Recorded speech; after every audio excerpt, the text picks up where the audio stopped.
Hola, buenas. Ahora que está en boga todo este tema del consumo y de la ingesta de sangre humana, principal y básicamente la sangre de los niños, quiero compartir con ustedes algo que escribió un reportero de la BBC de Londres, David Robson, en el año 2015, donde hablaba de los vampiros. Entonces quiero dar paso a este pequeño reportaje que hizo David. En el barrio francés de New Orleans, John Edgar Browning está a punto de participar en una comida. Esta comienza tan clínicamente como un procedimiento médico. El comensal, un conocido, frota primero un pequeño parche con alcohol en la espalda superior de Browning, luego le pincha con un bisturí desechable y la presiona hasta que la sangre empieza a fluir. Acercando sus labios a la herida, empieza a absorber el líquido de color vino oscuro. Lo tomó unas cuantas veces, luego me limpió y me vendó, me dijo Browning. Para su sorpresa, su sangre no era del agrado de su anfitrión. Dijo que mi sangre no era tan metálica como debía haber sido, así que quedó un poco decepcionado, me contó. Aparentemente, la dieta, la hidratación y el grupo sanguíneo pueden hacer una sutil diferencia en el sabor. Después que limpiaron la sangre, ambos fueron a una cena de caridad en beneficio de unos mendigos. Browning, que confiesa su fobia a las agujas, no había estado esperando con ansias por la comida de esta ocasión. En realidad le temo a cualquier cosa afilada que se acerque a mí, dice, pero como investigador de la Universidad Estatal de Luisiana, estaba dispuesto a participar en esto por su último proyecto, un estudio etnográfico de la verdadera comunidad vampira de New Orleans. ¿Era la ingesta de sangre un ritual religioso o una farsa o una manía? Antes de que conociera a algún vampiro, Browning pensaba que estas personas confundían la línea entre realidad y ficción. Asumía que estaban locas. Sin embargo, cuando se ofreció como donante, sus opiniones dieron un giro de 180 grados. Muchos vampiros de la vida real no creen en lo paranormal y tienen un conocimiento superficial de True Blood o Drácula. Tampoco parecen tener problemas psiquiátricos, más bien dicen sufrir de una extraña condición médica, fatiga, dolores de cabeza y terribles dolores de estómago, que, según creen, solo pueden curarse tomando la sangre de otro humano. Hay miles de personas que hacen esto en Estados Unidos y no creo que sea una coincidencia o una moda pasajera, dice Browning. Sus síntomas y su comportamiento son un verdadero misterio. Para muchos, el vampirismo real es un tabú. A lo largo de las últimas décadas, ha sido asociado con horribles crímenes. Cuando la gente habla de vampiros, muchas veces recuerdan estas imágenes, dice D.J. Williams, un sociólogo de la Universidad Estatal de Idaho.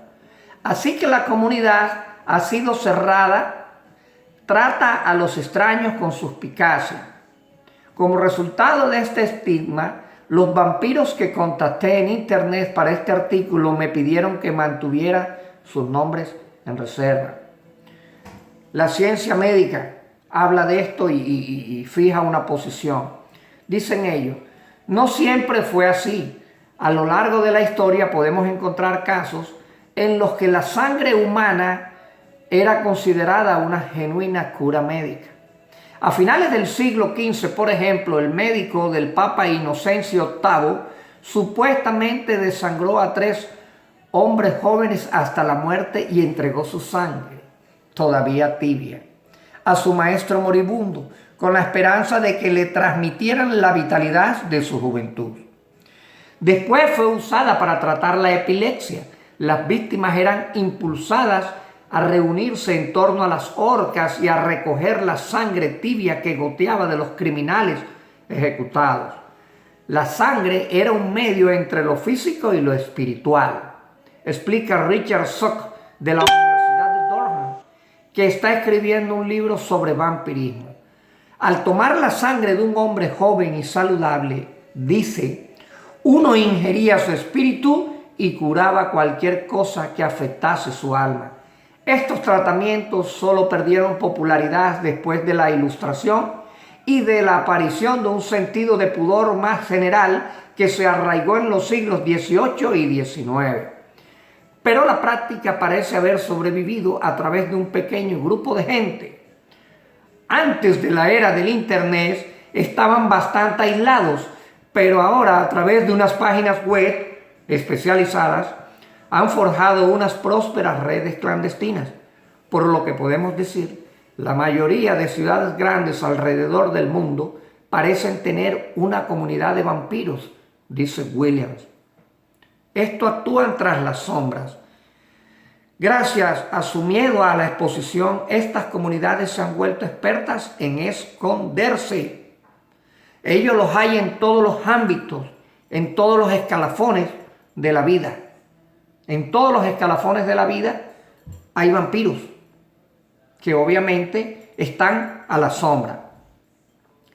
Debido a esto, Browning decidió caminar por las calles día y noche en New Orleans, una ciudad famosa por sus vibrantes subculturas, buscando lugares en los que los vampiros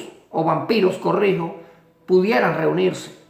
Un día habló de su proyecto con el dueño de una tienda de ropa gótica, quien sutilmente señaló a una mujer parada en uno de los corredores con 2 niños. Browning se paró a su lado y le dijo de su estudio sobre vampiros. Ella sonrió y dijo, es posible que conozca unos cuantos, recuerda. Cuando sonreía, veía 2 colmillos resaltando en sus labios. Estos eran, dice él, atrozmente afilados. Aunque posteriormente perdió el contacto con Jennifer, este encuentro lo animó a seguir y eventualmente entabló buenas relaciones con un gran grupo de vampiros a los que entrevistó frecuentemente. De hecho, cuanto más ahondaba en el tema, más amplio y colorido era el espectro de personalidades que descubría. Aunque algunos usaban colmillos y dormían en ataúdes, la mayoría mostraba muy poco interés en libros y películas. El vampirismo, según parece, se presenta bajo muchas sombras. La comunidad que se alimenta de sangre mantiene trabajos comunes y corrientes. Entre ellos se encuentran empleados de bares, secretarios y enfermeras. Algunos son cristianos practicantes, otros ateos. Frecuentemente son muy altruistas. Cabe destacar que mientras algunos vampiros buscan energía psíquica que les dé fuerza, otros conocidos como mec-sang o sanguinarios médicos creen que su necesidad de sangre es puramente fisiológica. La identidad vampiro significa poco o nada para nosotros, dice una mec-sang conocida como CJ. El signo de exclamación es parte de su alias de internet, a quien conocí en internet. Sin embargo, cuando somos bebedores de sangre, especialmente sangre humana, es imposible sacudirse la etiqueta. La vitalidad te renova la vitalidad. Preguntando amablemente a su grupo sobre el origen de su condición, Browning encontró que el hambre de sangre parecía aparecer en la pubertad. Una de las primeras personas que Browning entrevistó, por ejemplo, tenía 13 o 14 años, cuando notó que se sentía débil todo el tiempo, sin toda la energía que necesitaba para correr y practicar deportes como sus amigos. Una vez, mientras peleaba con un primo, este sangró y el primero pasó la boca por la herida. De repente sintió mucha vitalidad, dice Browning. Ese gusto por la sangre eventualmente se transformó en un hambre compulsiva. Esta era una historia común que parecía repetirse en la mayoría de vampiros que conocía. Además de una fatiga constante, otros síntomas comunes parecían incluir dolores de cabeza severos y retortijones estomacales. CJ, por ejemplo, vivía torturada por un colon irritable que, según ella, solo puede calmarse después de un trago de sangre. Kinesia, una amiga de CJ, vive un cuadro similar. Beber sangre puede ser un fetiche y los vampiros a veces tienen una relación sexual con su donante, pero en la mayoría de los casos, los donantes son simplemente amigos que los entienden. Podía pasar cerca de una semana sin defecar mientras estuviera en ayuno de sangre y sentía náuseas si comía otra cosa que no fuera mi comida curativa, afirma. Para descubrir su aparente alivio después de una ingesta de sangre dice: me siento 100% mejor, mis facultades mentales se agudizan, puedo comer lo que quiera sin correr al baño y no siento ningún dolor muscular o articular.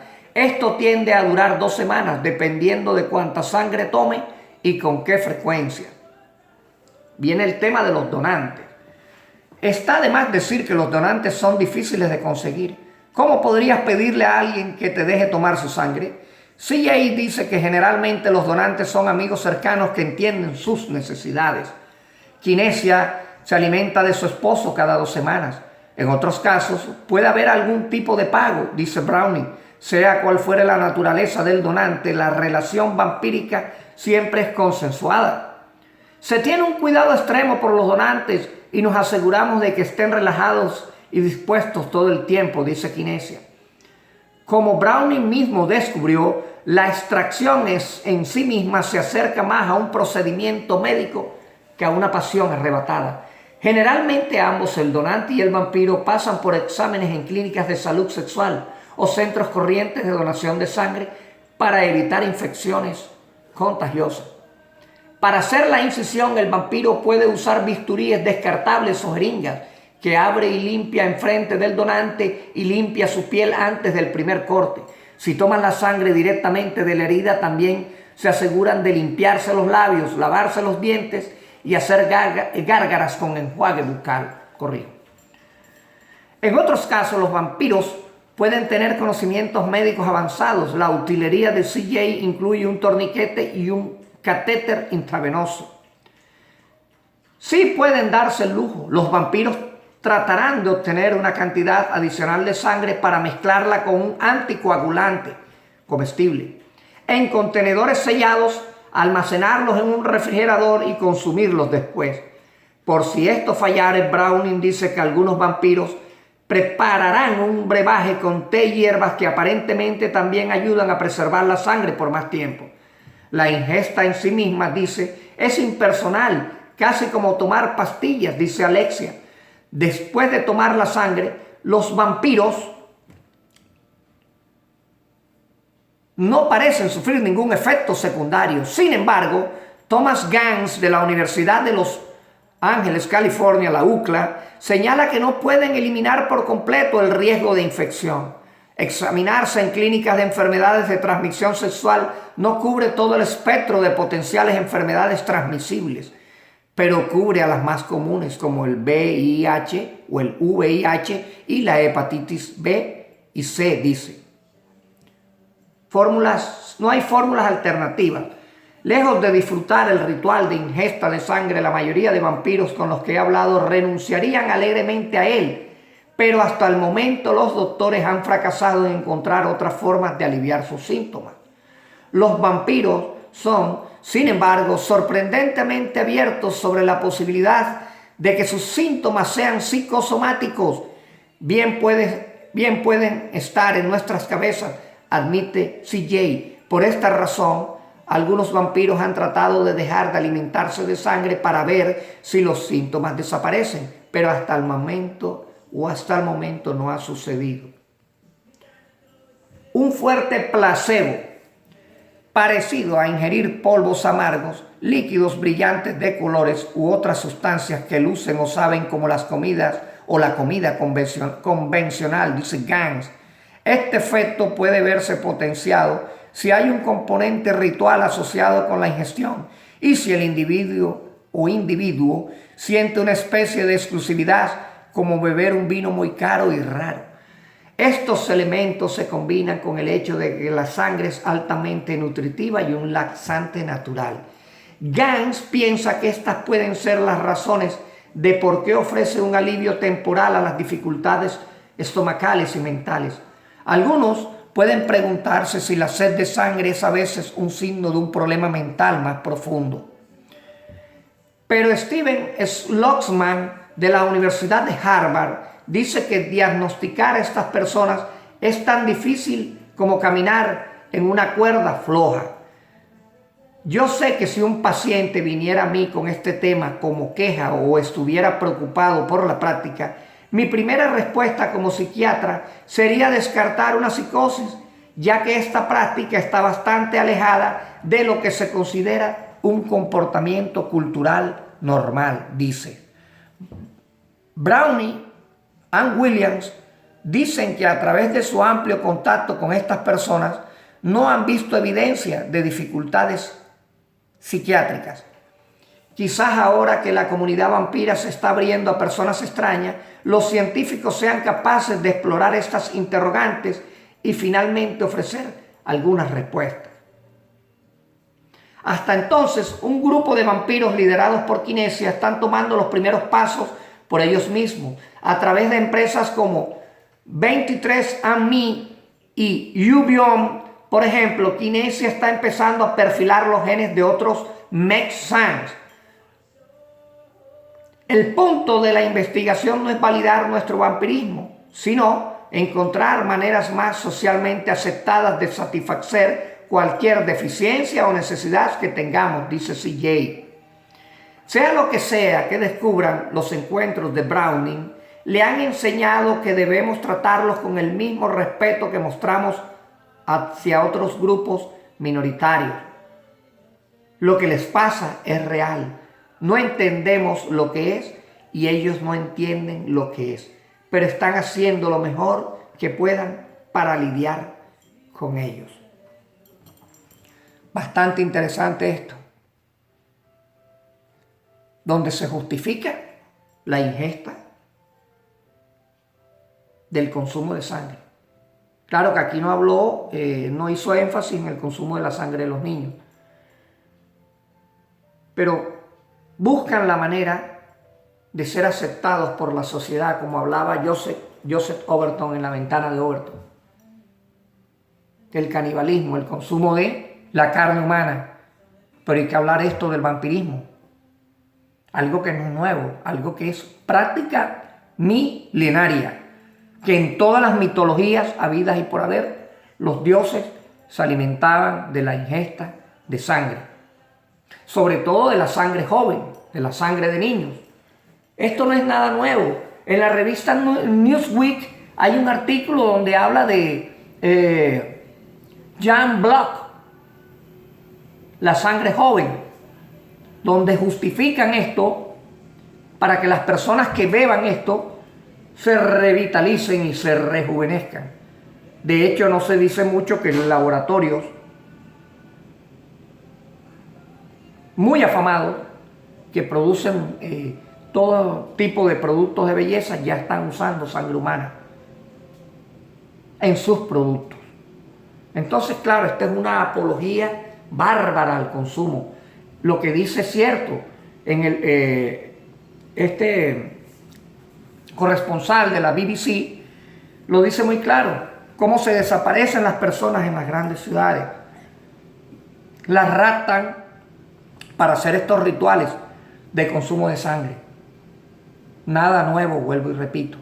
Lo que pasa es que aquellos que pueden de verdad masificar este tipo de información están en el ajo, están involucrados, que son los grandes medios de comunicación. ¿O acaso no sabías que los grandes magnates de la comunicación mundial hacen parte de todo este tipo de rituales? ¿Acaso no lo sabías? Pues hora de que te vayas enterando. Entérate. Están en el ajo. Están involucrados, están inmersos en toda esta trama, que vuelvo y repito, no es nueva, no es incipiente, es harto milenaria. Son prácticas milenarias. Claro que lo que está en boga ahora y más preocupa es la participación de niños que se convierten en víctimas de todos estos rituales caníbales y vampirescos. Entonces, claro, todas estas grandes luminarias, todos estos grandes personajes que mueven los hilos de la humanidad, se han alimentado de sangre. Por ahí acaba de morir el duque Philip, el duque de Edimburgo, el esposo de una gran consumidora de sangre, como es la reina de Inglaterra. Acaba de morir a los 99 años. Pedófilo connotado, consumidor de sangre de niños connotado, y que en otra oportunidad hablaré de unas declaraciones que dio a un periodista, donde él decía que si volvía a reencarnar, le gustaría, o si volvía a reencarnar no, sino que en su próxima reencarnación, le gustaría reencarnar en un virus mortal que acabara con gran parte de la población mundial, blanco y en botella. En otra oportunidad ahondaré más de este tema, de esas declaraciones que dio Philip de Edimburgo o el príncipe Felipe. Han sido grandes consumidores de sangre humana. Entonces me llamó mucho la atención, creo que se extendió bastante este vídeo, un poco extenso, pero la verdad es que merecía la pena escuchar, porque es que de hecho en los medios de comunicación, ellos que han ocultado, te han mostrado la verdad, pero te la muestran en ciencia ficción, pero igual te la muestran, te dicen la verdad, y tú, que estás programado psíquicamente, recibirás esto como información basura o de ciencia ficción. Entonces, la verdad es que estaba muy inquieto por compartir esto. Y pues al que le guste, pues me regala un like, y si no, pues muchas bendiciones a todos. Espero que les haya gustado esto. Hasta la vista. Shalom.